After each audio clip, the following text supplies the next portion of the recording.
What is a grievance? A grievance occurs when an individual feels that he or she has been wrongly treated by a colleague or supervisor, or unfairly appraised or discriminated against, and so on. Human beings are sensitive. So if you feel that you are being discriminated against or there is unfair treatment when it comes to a particular aspect of a job, or in the course of execution of any other activity indirectly connected to your job performance, that tends to be a grievance. And how are grievances handled in the organization? Now, what is the purpose of grievance procedure? To allow objective grievance handling. Grievances are bound to happen. There cannot be an approach wherein 100% satisfaction is derived to all the employees.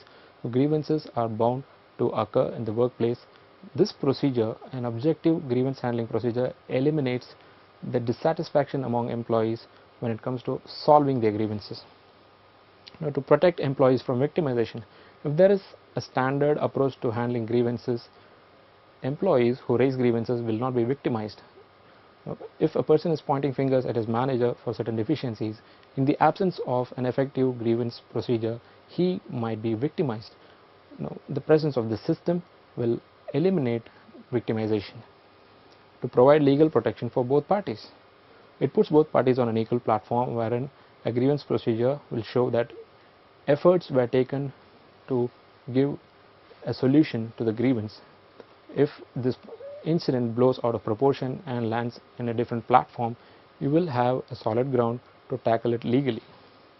To encourage grievance airing, grievance is not always negative. You as an employer need to understand what are the grievances of your workforce. So it encourages grievances so that you can tune your HR initiatives to tackle those grievances and solve employees' problems. To facilitate full and fair investigation, an objective grievance procedure gives you an opportunity to investigate in a full and fair manner the complete aspect of the grievance. Moving on, what is the grievance procedure? Now, different grades of employees are entitled to different grievance procedures, let's say. So what is a junior level employee entitled to? What is a senior level employee entitled to? Because the range of problems that they encounter is not the same. So there needs to be a flexibility when it comes to handling grievance procedures of different levels of employees. What are the individual grievances, or what are the collective grievances? Is the grievance affecting a particular individual, or is it affecting a team or a department? This needs to be analyzed. What are the rights of the employee? This needs to be set as to what is the remedy and the right available for the employee. What is the procedure for pursuing the grievance? This needs to be established. What is the mechanism involved to pursue the grievance? Time limits. All parties involved in the grievance procedure should be aware of the time limit. Since the time it is first reported to the solution of the problem, the time limit is of importance. Written records of the grievance procedure is very vital because it sets in motion a procedure wherein the organization tracks from the point grievance was raised until it is solved to avoid any future issues. Right of appeal. This procedure should establish the right of appeal if the employee is dissatisfied with the solution provided to him. Moving on. Grievance interviews. Step 1. Explore the facts involved. Why is there a cause for the grievance? Consider all the aspects. Step 2 is consideration. Sit with the employee, take into account all the factors, the causes and the incident, what led to the actual grievance, and talk to him. Step 3 is reply, that is proposing a solution which eliminates the grievance or reduces the grievance level. So these are the 3 steps involved in grievance interviews. Performance counseling. How do you tackle the problem of poor performance or inadequate performance? Now, what are the reasons for poor performance? It might be a very basic thing such as the suitability of the job. Mr. A will not be suitable for a particular job but still is carrying on due to other reasons.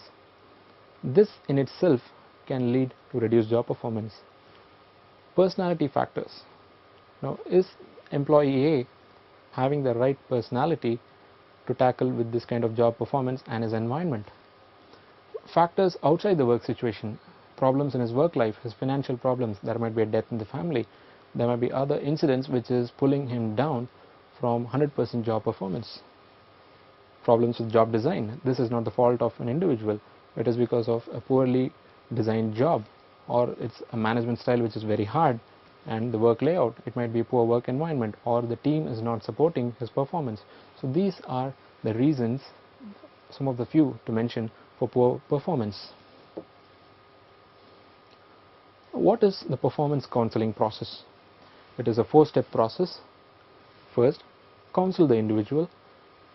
Ensure the individual understands the consequence of poor performance, just to make him aware that, buddy, your performance is not right, you need to wake up and march forward. So you need to understand the real consequences of your poor performance. Now, set and agree clear improvement targets and action plans. The whole idea is to develop the person.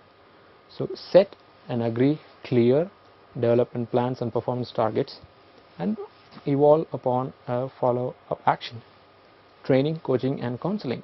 So what will lead to a better performance from the individual?